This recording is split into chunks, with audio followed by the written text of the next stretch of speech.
Olá, pessoal. Vamos brincar aqui um pouquinho, né? Bom dia, boa tarde, boa noite, dependendo da hora que vocês estiverem assistindo.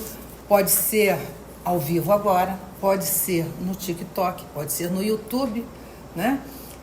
Também temos no nosso Spotify com a voz da UAB-MEA. Nós estamos aqui hoje, gente, falando sobre direitos humanos com a nossa queridíssima presidenta da Comissão de Direitos Humanos aqui da UAB-MEA, a doutora Audilene Azevedo. E eu espero que vocês gostem muito, como eu também estou gostando. O bom da gente fazer essas lives apresentando as nossas estrelas, porque o MEA é uma constelação, Audilene. Aqui todos brilham e agora na minha sala tem um globo terrestre, né, aquela imagenzinha do globo que eu falo que é do MEA para o mundo. A gente não se satisfaz com pouco, viu, pessoal? Aqui é do MEA para o Brasil, agora é o MEA para o mundo, porque nós temos estrelas, nós temos excelência e a gente quer mostrar a excelência da advocacia do MEA para todos, mostrar que nós temos excelentes advogados. E a 55ª subseção da UAB-MEA, gente, está maravilhosa. 1.400 metros quadrados de prestação de serviço para advocacia, com escritórios compartilhados, auditório, plenário, tribunal de ética, sala de mediação e arbitragem. Nós temos aqui brinquedoteca, sala de amamentação, nós temos fraudário, cowork, você pode trazer o seu computador, sentar no cowork, fazer o seu trabalhinho direitinho com o Wi-Fi aqui da nossa subseção. Temos o refeitório, o advogado que trouxer a sua comida, a sua alimentação e nessa correria do dia a dia quiser aquecer, tem um refeitório, tem a copa para que vocês possam ter essa privacidade e tranquilidade. Temos acessibilidade, nós temos o escritório aqui do PNE, temos aqui também o peticionamento eletrônico para a idade mais formosa, né, que a gente fala que é depois dos 60 anos, eu me incluo nessa. E também para as pessoas com deficiência, que é logo na recepção, é muito fácil e é muito bacana. Eu espero que vocês fiquem muito felizes, muito satisfeitos, possam usufruir bastante da subseção aqui do MEA, do Grande MEA, que foi feita com muito amor e muito carinho na gestão do presidente Luciano Bandeira e da querida doutora Ana Tereza Basílio, para vocês. Audilene Azevedo, querida doutora, vamos começar você me dizendo quem é a Audilene, a pessoa e a cientista. Claro, é um prazer o convite. Bom dia, boa tarde, boa noite a todos, a todas, a todes. Eu sou a Audilene, eu sou parda, tenho cabelo preto, eu tô com um vestido colorido, meio rosa, e eu tô muito feliz de estar aqui hoje. A Audilene é uma pessoa que começou em outra área, não sei se, possivelmente você não sabe, né? Mas a minha primeira formação foi em enfermagem. Trabalhei por 15 anos como enfermeira aqui no quartel, no SAMU. Trabalhei no CTI por muito tempo e acabei mudando a minha formação. Fui fazer direito, me apaixonei e fui fazer direito constitucional, que acabou me levando para os direitos humanos e levou a minha especialização, o meu mestrado e agora eu estou terminando o meu doutorado. Direitos humanos para mim se tornou algo, inicialmente foi uma plantinha que foi dada por um professor meu, que foi emergindo e se transformou um grande amor na minha vida. Eu creio que lives como essa devam ocorrer mais vezes. A gente precisa falar de direitos humanos, até mesmo para desmistificar o que é direito humano, o que são os direitos humanos, esse entendimento errado que os direitos humanos só são para os bandidos, né? Os direitos humanos, eles são muito grandes, são complexos e eles têm que ser conhecidos por todos. Hoje nós decidimos, né, falar sobre direitos humanos e mudanças climáticas.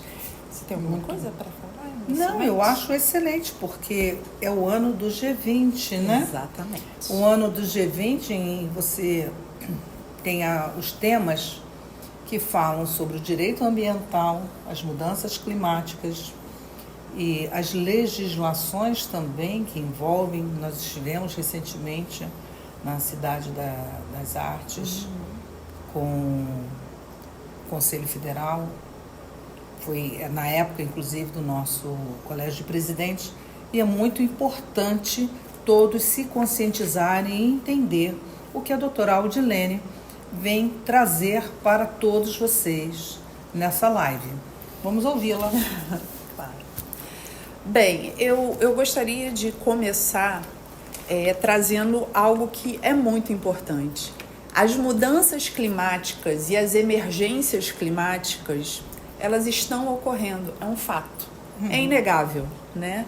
Vídeo que tem acontecido recentemente, sim, até no caso do Rio Grande do Sul. Mas nós não podemos negar a existência e a necessidade de mudanças urgentes dessa relação entre o ser humano e a natureza. Porque disso depende a nossa existência. Inúmeras mortes foram e estão sendo ocasionadas por essas mudanças climáticas. Inundações, calor excessivo, seca, queimadas, que levam não somente a mortes imediatas, prematuras, mas consequentemente acabam levando a problemas de saúde, problemas respiratórios, cardiovasculares, desnutrição, enfim, são muitos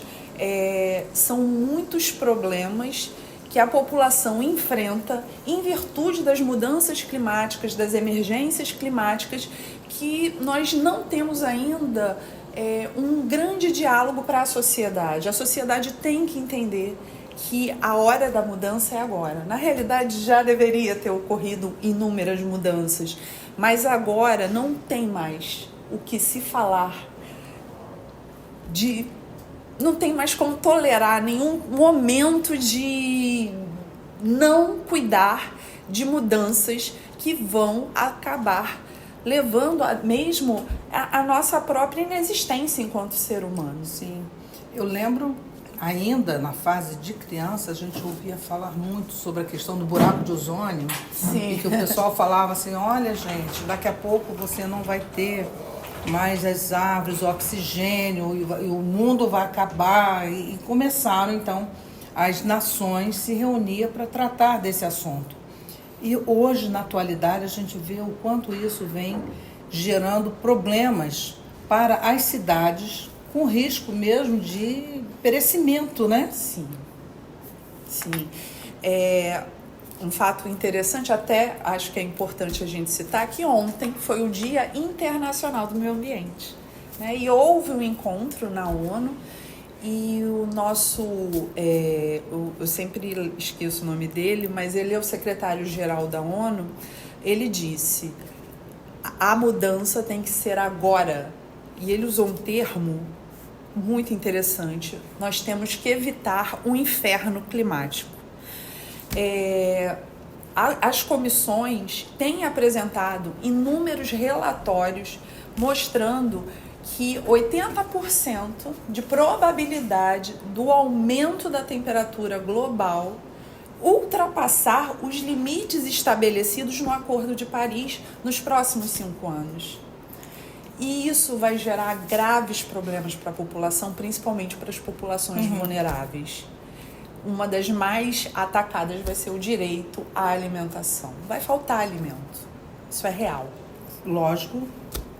Né? Se você não tem, vamos dizer assim, um cuidado, a seca, como você falou, você tem inundações em alguns estados e secas em outros. Exato. Exatamente. Esses países e esses estados, aqui no Brasil principalmente, que ainda não conseguiu solucionar o problema da seca. Nós temos também um grande desmatamento da Amazônia. Obviamente que a tendência é a fome chegar, a carestia chegar, né? E como é que você imagina a solução para esse problema? O que é que vocês vêm estudando nessa área?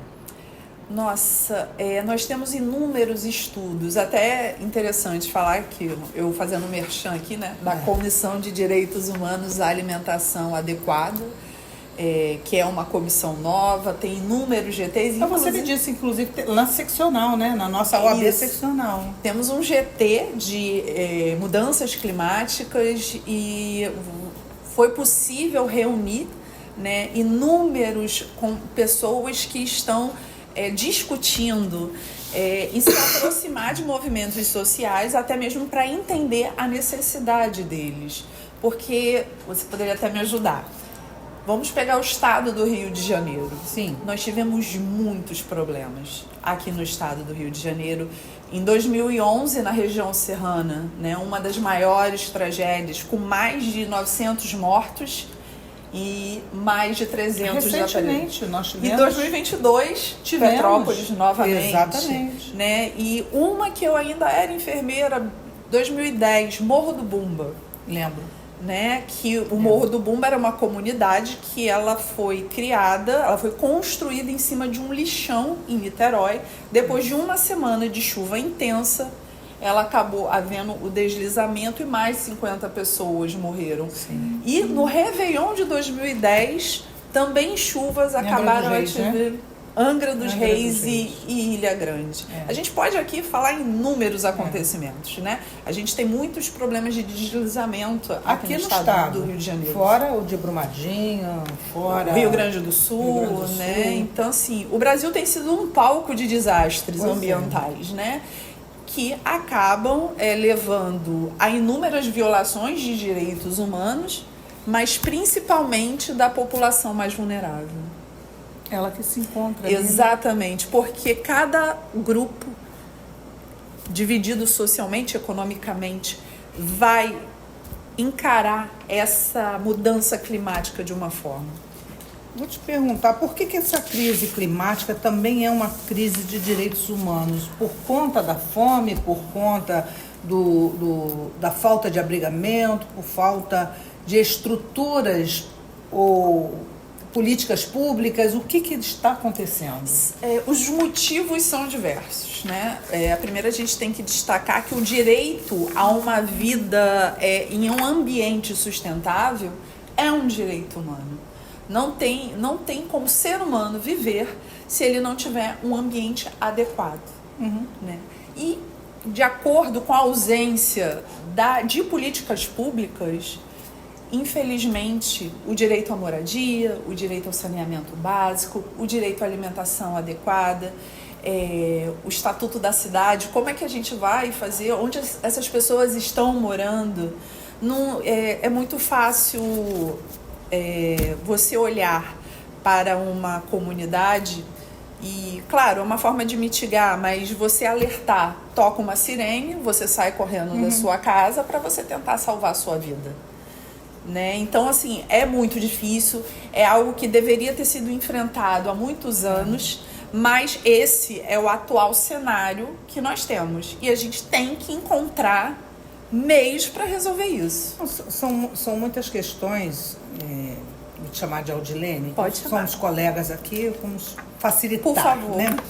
Mas o que a gente percebe realmente, a questão da política pública, que é muito importante, mas ainda hoje nós vemos as pessoas fazendo construções irregulares em morros ou em outros locais e você não consegue ver a tempo uma medida da política pública contendo esse avanço. Como passado, vamos dizer assim, vem a tragédia, e aí eles vão tomar aquela medida, vamos derrubar prédio, vamos derrubar casa, isso aqui. Ou seja, depois que a coisa está feita, é que há uma medida em cima disso, uma medida punitiva. Por que isso não é feito antes?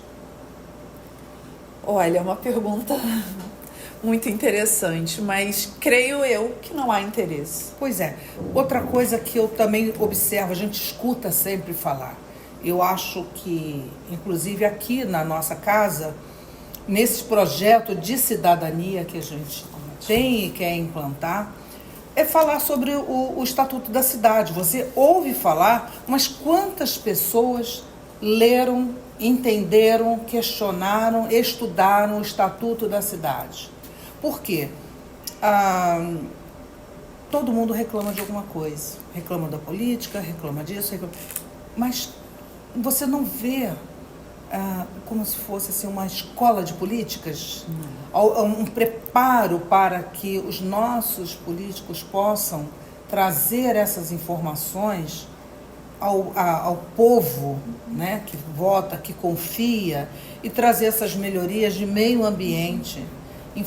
É orientação e educação, né? Sim. Eu entendo sim. que é orientação e educação. Se você começa de base, desde criança, você forma um adulto consciente. Sim. Mas a gente não vê isso. Não. Infelizmente não. Nós temos um problema hoje que ele tem que ser enfrentado de frente. Não tem como agora pensar, vamos começar na educação para que no futuro, né? Porque agora vamos encarar esse problema. Janeiro chegando, temos chuvas no Rio de Janeiro. Com certeza. Né? E já temos medo do que vai acontecer. Até mesmo quando a gente tem... Agora, antigamente era só em janeiro. Agora a gente tem umas chuvas severas no Rio de Janeiro que podem desencadear uma emergência a qualquer momento. Né? Então, assim... Já desencadeia, né? Exatamente. Bastou chover um pouquinho acima do limite, ninguém pode sair à rua. Exatamente. Está cada dia pior. A água já vai no joelho, os carros estão boiando. É uma situação muito crítica. Mas isso que você falou sobre a importância da implementação de informação desde o ambiente escolar é fundamental. Né? Como tudo. Né? Começa ali na base. Uma criança bem informada vai ser um adulto bem informado. E tratar desses temas tem que ser algo insistente. Não pode ser distante, não pode ficar entre nós, pares. Esse tema tem que atingir outras pessoas, até facilitando a linguagem, né? Tentando fazer com que as pessoas que são distantes do direito consigam entender realmente o que está acontecendo. Porque, às vezes, eles têm esse distanciamento. É uma linguagem difícil e algumas pessoas acabam naturalmente utilizando uma linguagem um pouco mais rebuscada que não atinge a todos. Eu sempre faço essa comparação como mãe, como avó, que antigamente matemática era uma coisa horrorosa, mas nunca foi e não é, desde que você dê uma linguagem acessível. Exatamente. E hoje, quando a gente fala da acessibilidade, é acessibilidade também na linguagem. A forma como você vai levar o conteúdo e o conhecimento à criança, ao adolescente e até mesmo ao adulto, né? Explicando para os leigos, como a gente fala, você é uma cientista, mas para a população que é leiga, trazer essa informação com um diálogo mais próximo para que eles possam entender, a gente possa exemplificar. E eu gosto muito da linguagem lúdica, né? A maneira de você explicar, a maneira de você ensinar, você fazendo comparações e exemplificando, que ajuda muito a entender a gravidade da crise ambiental. Sim. E nós, como advogados, a gente tem essa função social. Né? Nós temos essa obrigação de levar até as pessoas ditas leigas informações para que elas possam compreender o que está acontecendo na sociedade, quais são os perigos, o que você pode fazer, quais são os seus direitos diante de uma emergência, qual o local que você pode procurar informações. Então, acho que a OAB, a casa, ela tem que estar aberta a ter essa aproximação com a sociedade, com os movimentos sociais ou com a comunidade do entorno. Né? É muito importante. É por isso que nós falamos aqui que a OAB não é só para a advocacia, também é para a sociedade, trazendo essas informações. Eu costumo dizer, faço sempre um comparativo quando nós entregamos as carteiras aos nossos advogados, eu falo para eles assim, é uma analogia, né?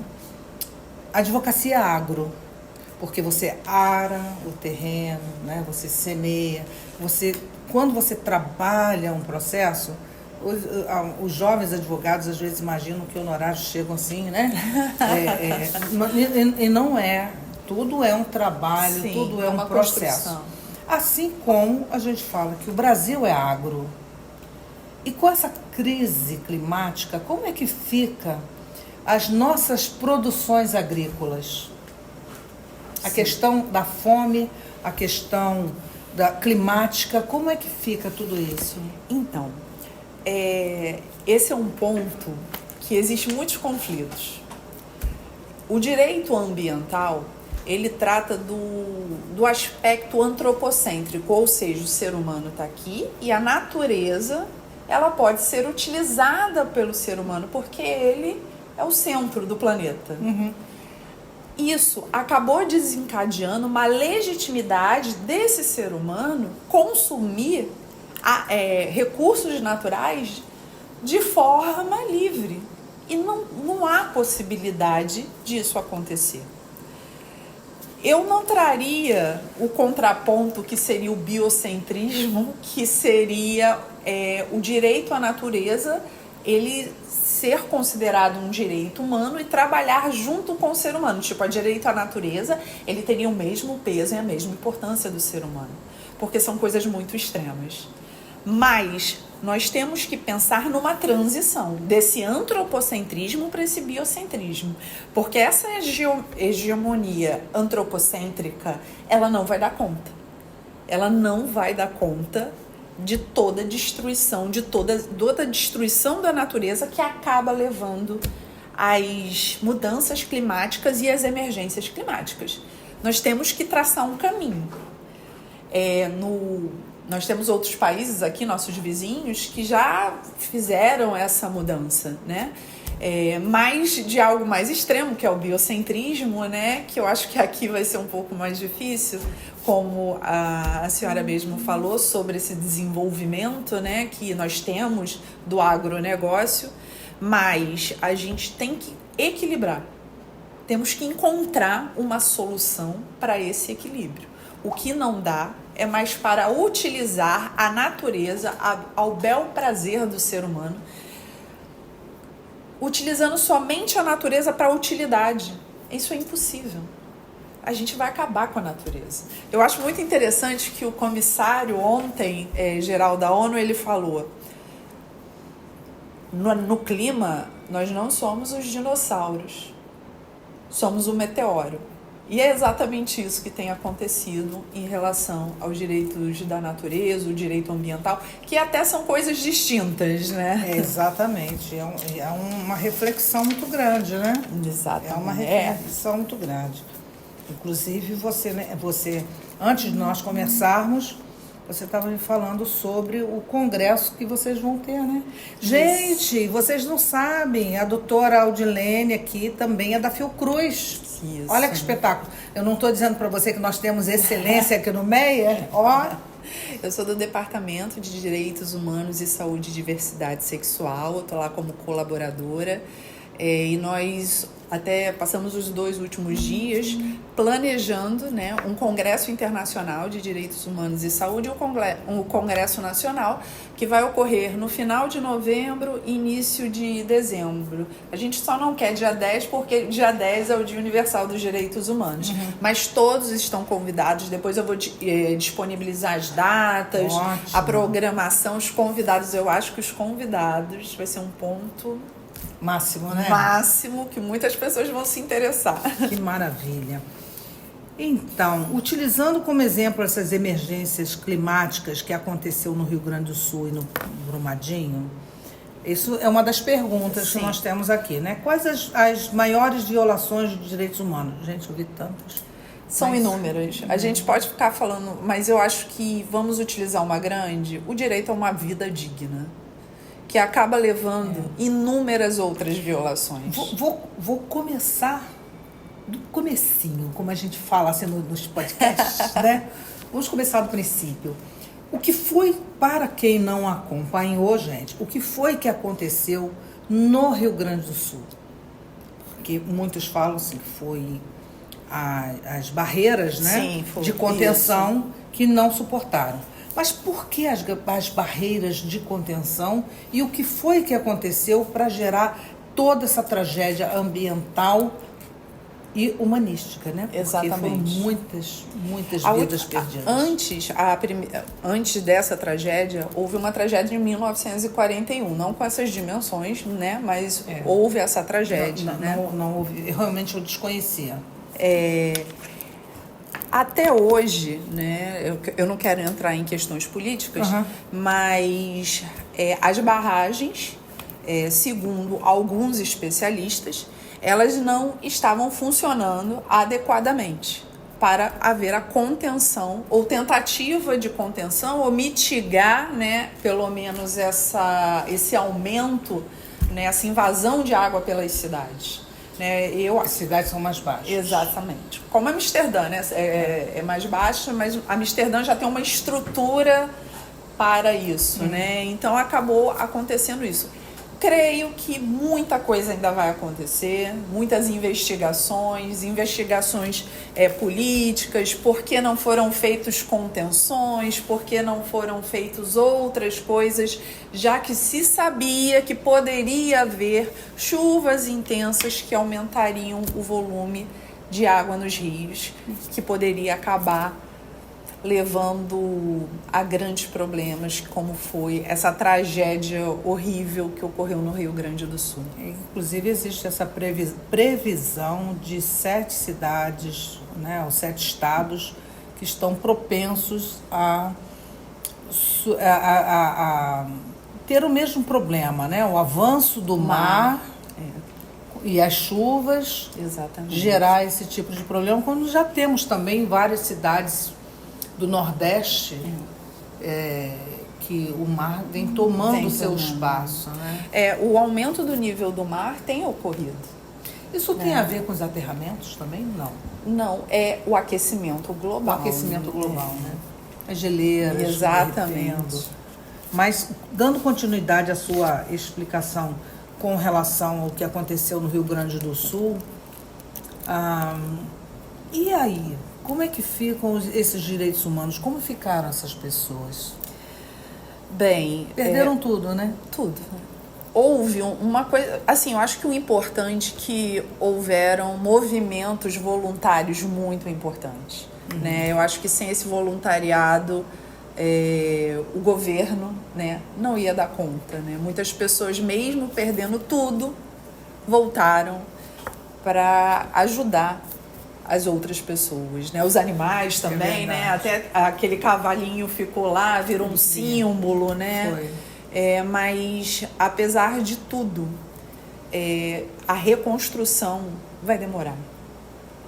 O Estado foi muito afetado, né? Quando a gente via pela televisão sobrevoo, né? Quantas pessoas vão ter que reconstruir a sua vida, a economia vai ser atingida. A economia, porque muitas empresas sucumbiram ali. Exatamente. Que geravam empregos. E também tem a parte rural, né? Muitos perderam todas as plantações, possibilidade de plantar seus animais. Isso realmente é doloroso e é um caso em que tem que ter uma reflexão. Isso não é o primeiro, quando a gente fala inclusive de barragens. Sim. Me parece também que ainda em Minas, no estado de Minas, você ainda tem esse risco. Tem. Né? De acontecer outras tragédias, né? Quais as medidas necessárias para garantir a proteção dos direitos humanos diante das mudanças climáticas? Não há como falar de direitos humanos se a gente não falar de políticas públicas. É impossível.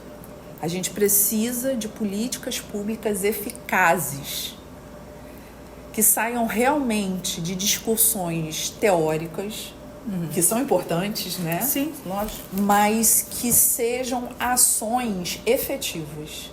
Enquanto não houver essa união dos direitos humanos, eles precisam das políticas públicas para eles serem executados. Senão fica impossível. Nós vamos ficar só aqui debatendo. Debatendo, e não vamos chegar a nenhum lugar. Exatamente. Olha que pergunta complexa, né?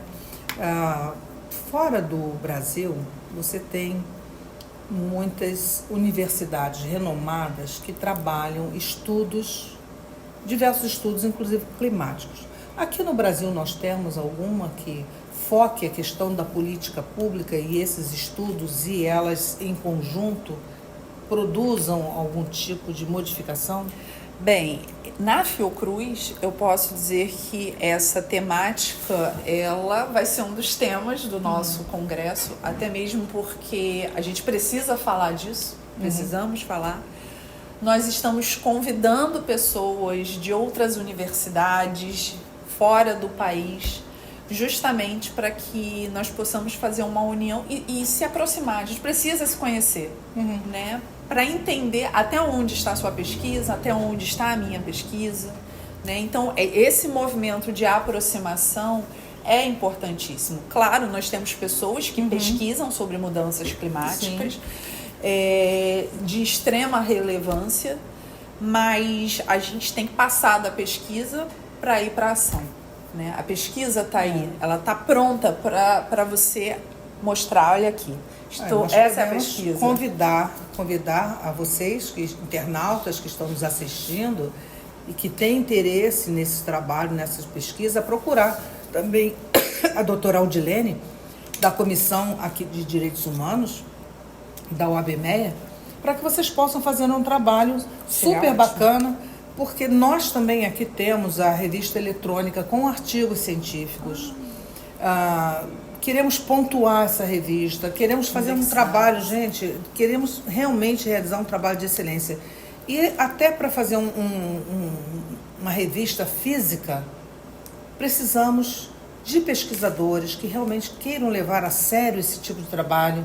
Procurem a doutora Audilene, direitos humanos, essa parte com relação à climática. Nós tivemos aqui a doutora Viviane, a Comissão de Direito Ambiental, maravilhosa, e nós temos tantas coisas incríveis. Eu sou muito suspeita porque, como boa mãe, eu elogio muito meus filhotes. E as minhas comissões aqui, para mim, são preciosas, porque são pessoas tão fantásticas. Olha, eu estou conversando hoje com você mais profundamente, porque as pessoas imaginam o seguinte: quando você é presidente de subseção, você conhece todo mundo das comissões. Eu não conheço não, gente. Aqui nós temos voluntários, pessoas que têm conteúdo, excelência de conhecimento em determinadas áreas, a expertise, que desejam criar uma comissão ainda não existente na subseção e trazer não somente o estudo e a pesquisa, mas trocar conhecimentos com a advocacia e com a sociedade. Isso é que forma a excelência, né?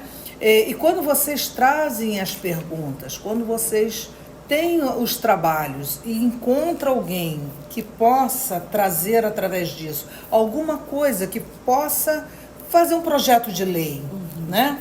Fazer um estudo científico, isso pra gente, nossa, é tudo. É tudo. Por isso que eu convido vocês a virem participar com a doutora Audilene da Comissão de Direitos Humanos, porque venha fazer parte da nossa constelação, né? Venha ser uma estrela junto conosco, que é do MEA para o mundo, já falei. Né? Bom, lutar pelos direitos humanos é sempre uma batalha. Essa luta tem sido ainda mais difícil nos últimos anos? Bem, deveria melhorar, né? Direitos humanos é uma eterna... vai ser um eterno ataque, né? Os direitos humanos, não só no Brasil, como em todo o mundo. Eu tive um professor chamado Cansado Trindade, saudoso Cansado Trindade, e ele faz uma analogia incrível. Ele usa o mito de Sísifo. O que era? Era um rei grego que ele acabou encarando os deuses e foi condenado eternamente a empurrar uma pedra para o alto da montanha e essa pedra cair. Ele tinha que empurrar de novo. E ele falou que os direitos humanos é exatamente isso. Entre avanços e retrocessos, os direitos humanos vão sendo construídos. Eu acho essa metáfora excelente porque é justamente como eu consigo ver os direitos humanos. A gente caminha, tem retrocessos, mas a gente continua caminhando, né? Os direitos humanos são construídos através da história, através de lutas. Não existe direitos humanos sem luta. Nós precisamos de pessoas que lutem Que lutem. para que os direitos humanos eles ganhem mais força. E hoje você trouxe para gente um olhar diferenciado, porque, como você disse no início, as pessoas têm ideia de que direitos humanos houve uma rebelião no presídio, a Comissão de Direitos Humanos para lá, houve um ataque em algum lugar, e os direitos humanos não é apenas isso. Direitos humanos também não é só olhar a população de rua, também são tantas vertentes dentro dos direitos humanos. No próprio departamento da Fiocruz, nós temos os direitos humanos à saúde. Dentro dos direitos humanos à saúde, nós temos gênero, nós temos raça, etnia, nós temos pessoas com deficiência, nós temos cuidados paliativos, que é um direito humano. A gente fala muito de vida. Também, né? A gente fala muito de vida, mas nós vamos morrer. E a pessoa também tem que morrer com dignidade. Não é só uma vida digna, mas é uma morte digna. Isso. Então, os cuidados paliativos, eles também são de extrema importância. É um direito humano. Morrer com dignidade. Eu aconselho vocês a ler um livro maravilhoso que é A Morte é um Dia que Vale a Pena Viver. É perfeito. Não é perfeito? É perfeito. É maravilhoso. Inclusive, há outros livros dessa mesma autora, que é uma médica geriatra, que fala justamente sobre a dignidade, né? Na velhice ou na morte, o que você precisa fazer. E é muito bacana, né? Você entender e trazer ao público o que é direitos humanos. Exatamente. Não sair só daquele olhar engessado. Isso. Né? E há um mito em cima dos direitos humanos. E aí as pessoas até falam assim, meu Deus do céu, não quero nem ouvir falar de direitos humanos porque é só isso que acontece. E não é. É um universo de informações que precisam ser estudadas, trabalhadas, praticadas e evoluídas. Exatamente. Utilizaram muito o termo de direitos humanos, o termo direitos humanos de forma muito inadequada em alguns momentos, o que acabou levando algumas pessoas a entender os direitos humanos De uma forma negativa. de uma forma negativa.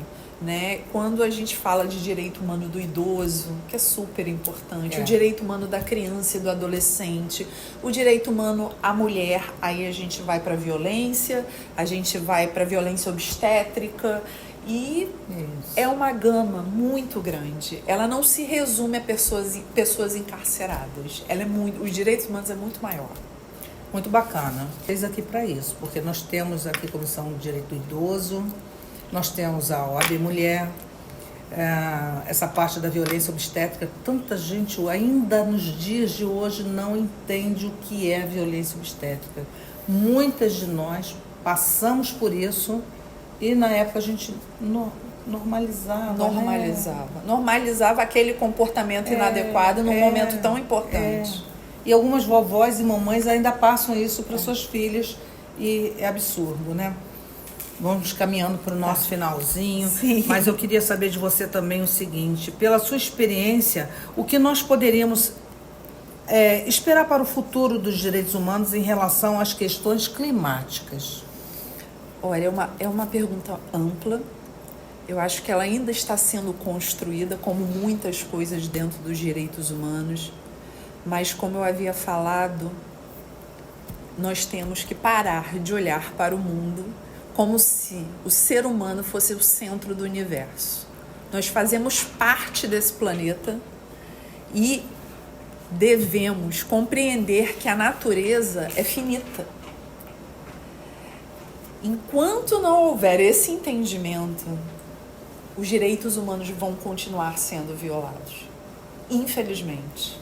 A fome vai aumentar, o calor vai aumentar, a seca vai aumentar, as chuvas vão aumentar. Não que eu seja uma pessoa querendo olhar o lado negativo, mas essa é a grande realidade. É a realidade. E as pessoas entenderem o quanto os direitos ambientais e os direitos humanos estão intrinsecamente ligados. Sim. Porque para você proteger a vida, você também precisa proteger o meio ambiente, né? A gente tem que andar de mão dada. Não tem como você... eu estou aqui, a natureza é minha, vou utilizar como eu quiser, da forma que eu quiser, vou desviar rios, vou fazer várias atrocidades que a gente escuta por aí. A gente tem que conversar com a natureza, tentar reparar alguns erros que podem ser reparados e mudar o comportamento, a nossa própria visão de mundo. Né? Chegou a hora da gente olhar, olha, nós não somos o centro do universo, nós somos uma pequena parte desse mundo, a gente precisa conversar com a natureza, com o meio ambiente, utilizá-lo de forma responsável. Algumas pessoas não aceitam muito o termo desenvolvimento sustentável porque dizem que é muito antropocêntrico, né? Mas a gente tem que pensar na sustentabilidade dentro da sua casa, dentro da minha, dentro da casa de todo mundo. Isso é muito bacana. Se nossos queridos internautas quiserem enviar perguntas para você, quiser participar da comissão, tem Instagram? Tem. O meu Instagram é audilene.azevedo, só entrar em contato, ou com a da comissão mesmo, que é da Comissão de Direitos Humanos aqui do MEI. Gente, vão ser muito bem recebidos. Suas considerações finais? Bem, primeiro eu gostaria de agradecer. A primeira vez que a gente tem esse contato mais próximo. Tô muito feliz. Eu acho que as pessoas se unem, se aproximam. Olha, eu toda energética, né? Não tem como não ter energia aqui, né?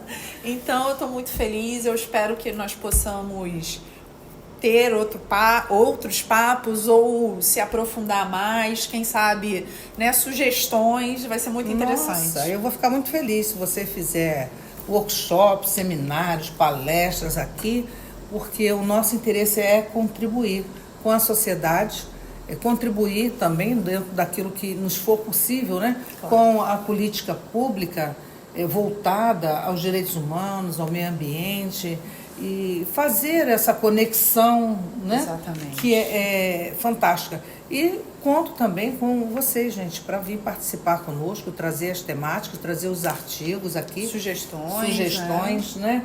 Eu também estou muito, mas muito feliz em saber que eu tenho aqui uma advogada que também tem o seu lado, né, da saúde, que é a enfermeira, que é uma cuidadora. Isso é importante, que a gente não deixa nunca de cuidar, né?